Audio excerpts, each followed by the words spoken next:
Hello， 大家好，我是你们的赖赖剧包头艾玛。有一些玉米呢，已经看过红木家改造的第一版了。这个全新的版本呢，就是响应玉米们的愿望，增加了更多设计干货，还将自我的改造合并了进来，比第一版本丰富非常多，千万不要错过哦。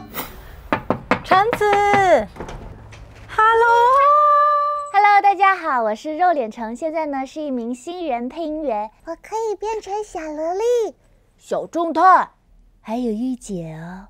当然，老奶奶我也可以掌握。蜡笔小新，皮卡丘，跟大家问好啦。当时橙子找到我们的时候呢，发了改造前的照片，让我非常的为难。这个出租屋呢，里面有非常多的红木家具，房东可以搬走的吗？放心了。他说哦，不能搬走。刷漆可以吗？不行，贵啊，贵，我赔不起。那怎么改？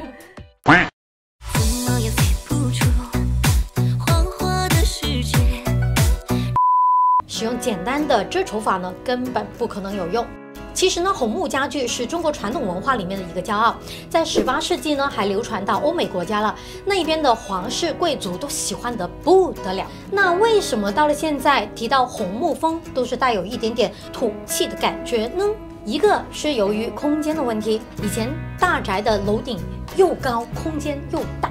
用红木呢，显得非常的大气。相比之下，现代的常规住宅空间小很多，往里面放红木家具呢，都会有一种别味儿的感觉。另外呢，红木家具风格非常的强烈，有特定的搭配原则。如果将红木家具放到简洁的北欧风或者现代家庭那个风格里面，就会很难看。我思考了好久，怎么可以不丢弃红木家具，使用软装将家里搭配的舒服耐看呢？研究了所有现有的风格，我总结出跟红木家具最搭的几个效果。第一个，传统中式或者新中式，不用解释了。第二个，复古欧式。第三个，日式复古小清新。第四个，搭美式。第五个，混搭。这些都是橙子喜欢的风格，也很适合她这一个3坑少女拍照。刚好我们需要改造一个主卧、一个次卧，还有客厅的休闲区，那就将前3个风格的搭配具体传授给大家。最后2个风格呢，如果大家想看的话就扣1，我们寻一下合适的屋主。以上红木坊不动硬装的改造总结出来好像很简单，但其实呢，我们已经断断续续用好几个房子，研究了1年有多了。这次呢，一次过将3种搭配技巧传授给大家，希望大家一定要收藏下来哦，否则会跑丢哦。Part 1，次卧。次卧这一边呢，是爸妈时代流行的红色实木家具，考虑到日式的实木元素也很多，改造成日式是 OK 的。然后为什么我选择复古日式呢？是因为房间这一边的柜子呢，还有床板颜色都比较深，房东又不让刷漆或者贴纸。现代的日式呢，那个原木哦是偏淡黄色的，木吉风呢就是代表真的跟我们的家具很不搭，所以呢还是复古一点呢比较搭。先清个空。这个房间原木的元素呢还是不够，所以呢我钉上了飘窗台下面的白墙。这个地方如果可以安装木饰面板就好了，氛围呢会差很远。房东呢不让打孔安装，木饰面板加上工人费用，每平方也要200以上。我抠猪艾玛找到了一个便宜6倍的好方法，大家赶紧收藏起来。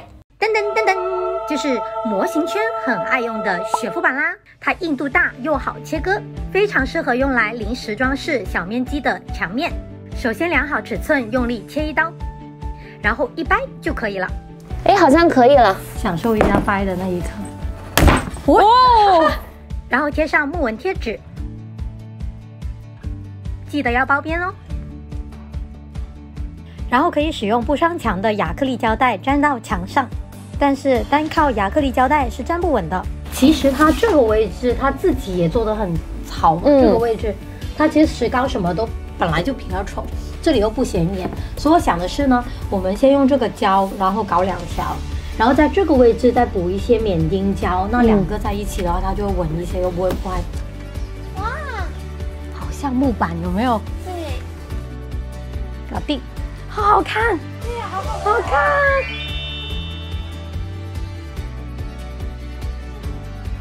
其他装饰上呢，可以搭配一些棉麻、编织、蕾丝，还有褪色的明信片，将复古小清新的韵味增强。这个日式原木小边柜真的很适合没有书架的小卧室，放一个在床边，既可以当床头柜，又可以放一点书和护肤品。我发现橙子买了最近很火的日落灯 Halo Edition 做拍摄道具，跟这个风格实在太搭了。有了这个日落灯，每天都可以享受 Golden Hour 的日落，非常的治愈，心情一下子就好起来了。很多小伙伴买回家以后不知道怎么用，可以正打墙上，就可以做出正圆形的灯光效果，可以斜着打，就有圆弧扩散状，也很好看。还可以在灯前放一些玻璃或者花草装饰，营造出若有若无的影子。还可以两盏叠着打，还可以站在前面拍照，各种文艺大片。前一阵子看到了火锅大王用来打 vlog 的背景墙了，也很好看，赶紧学起来，以后不畏惧大白墙了。这个灯居然还有自己专属的 BGM， 厉害不厉害？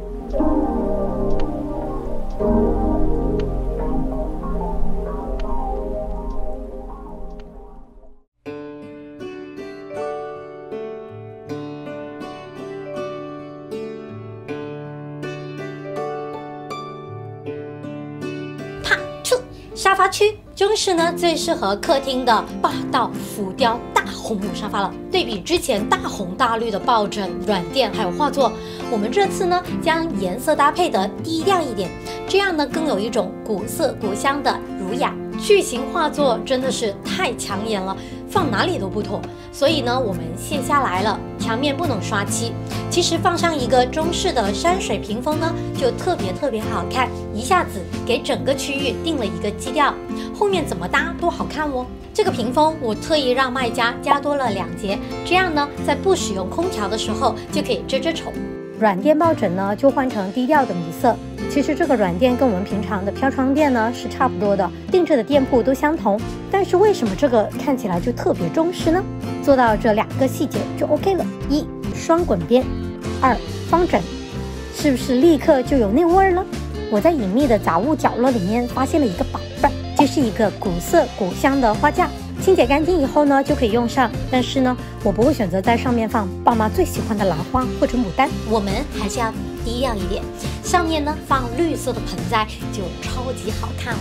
其他中式装饰呢，例如木灯笼、绣墩、红木小茶台、古风扇子等等，都可以添置，让古风发挥的极致一些。对，主卧。这是主卧吗？对，这就是主卧啦。主卧这一边的家具也是红色的，全部都是，都是红色的，还有床头也是红色的。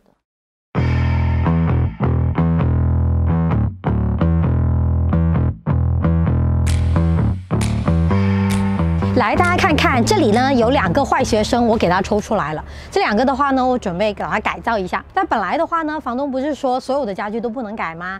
但是呢，我就跟他说，哎，你看这个又烂的。然后这里又起皮，然后这里又不知道发霉还是怎么样，然后就各种嫌弃他。我就跟他说，来，我来帮你改造一下，把它改得华美的，把它的土黄改成容光焕发。然后房东呢就答应让我们改一个斗柜，还有这个书桌啦。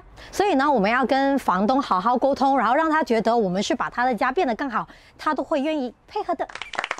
动起我们的小手，一起抓我们的家园。其实就是改造这个桌子啦。好的。然后这个步骤非常简单，我教一下你。好。第一步的话呢，就是先将这一些废旧的，例如这一些锁比较丑嘛，我们把它换掉。然后第2步呢，就是打磨，还挺简单的是吗？对。其实砂纸也可以，我们把它叠在一起，然后这样拿，然后你可以试一下砂纸。还是打磨机，是不是还是打磨机的？那我们下一步的话呢，就是刷漆。我们先刷一层底漆，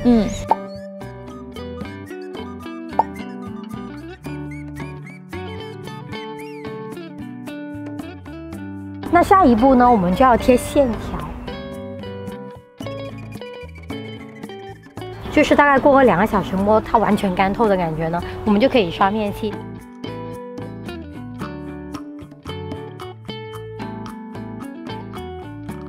我们下一步来装把手，很简单。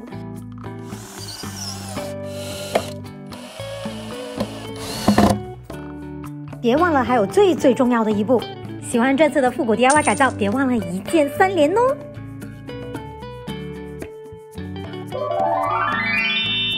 我平时用的比较多的木漆漆和瓷砖漆都会选用比较环保又不容易掉漆的。这次终于给大家争取到1米专属的折扣价啦，赶快扫码吧！完整手把手复古柜子 DIY 教程另外发出，大家记得关注我们哦。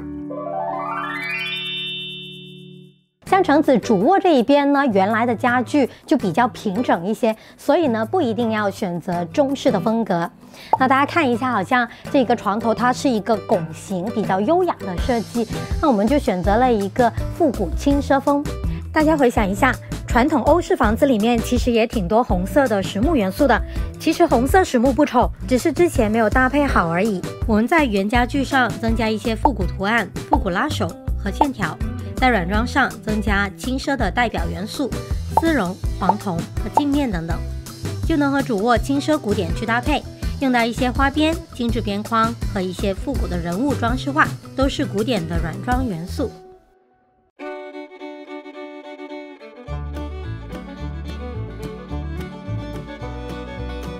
原来次卧的床头柜跟这一边挺搭的，那就挪过来用吧。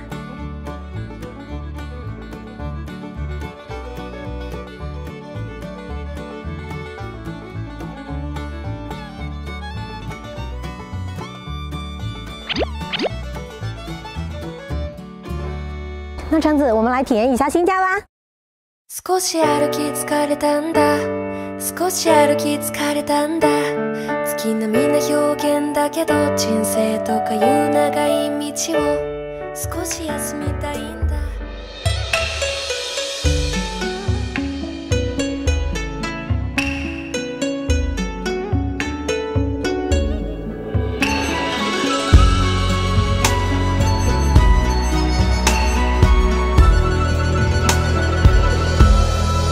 苏北勾勒出情话，被风弄转淡，瓶身描绘的牡丹，一如你梳妆，冉冉檀香。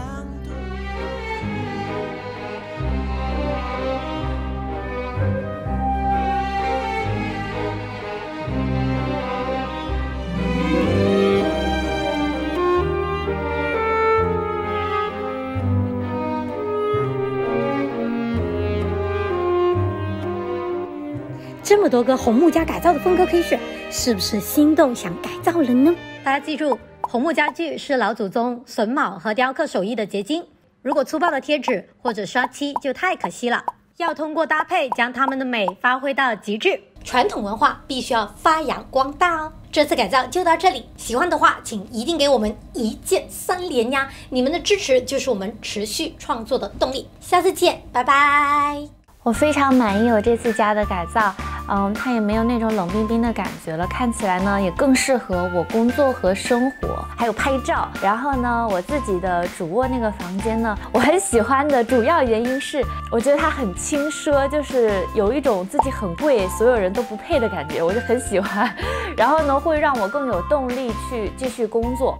我觉得这也是我这么多次搬家以来改造的最大的一次，然后我觉得这可能应该是对于我自己的一份小小的礼物吧。我来上海有4年了，租房租了就是可能8次嘛，这次是第8次搬到这里来，就是4年搬了8次的家，其实就是很辛苦。从小小的一间房，只有一个床板，然后什么东西都没有，然后到和别人合租，和同学合睡，就是2个人睡在一张床，然后再变到我睡在过道上，然后再变到我有自己一个单间，然后再变到我有一个自己独卫的单间，再变到我有一套就是整租的房子，再变到我现在这个更大的房子，这其实都是一个一个进步的过程。我觉得这一步步租房的经历呢，也见证了我一步步的成长，所以呢，我现在对我这个家还是很满意的。我希望下次再请你们来的时候，是我已经买房了。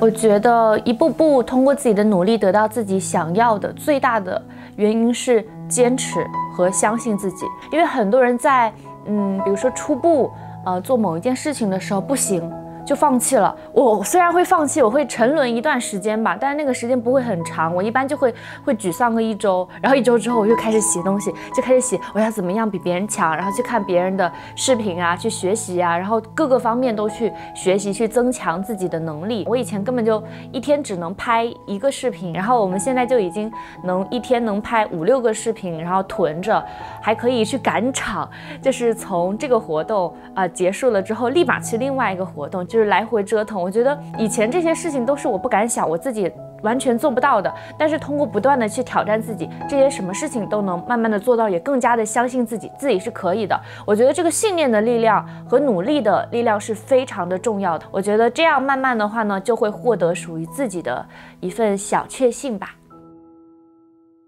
刚刚改造完回来，就听闻橙子的房东卖房的消息。唉，遇上随性的房东真的不幸运，又要搬家了。但是我们这次的改造并没有白费，我们会拍成视频，教大家如何不花1分钱将自己的软装改造迁移到新家。大家关注起来，敬请期待哦。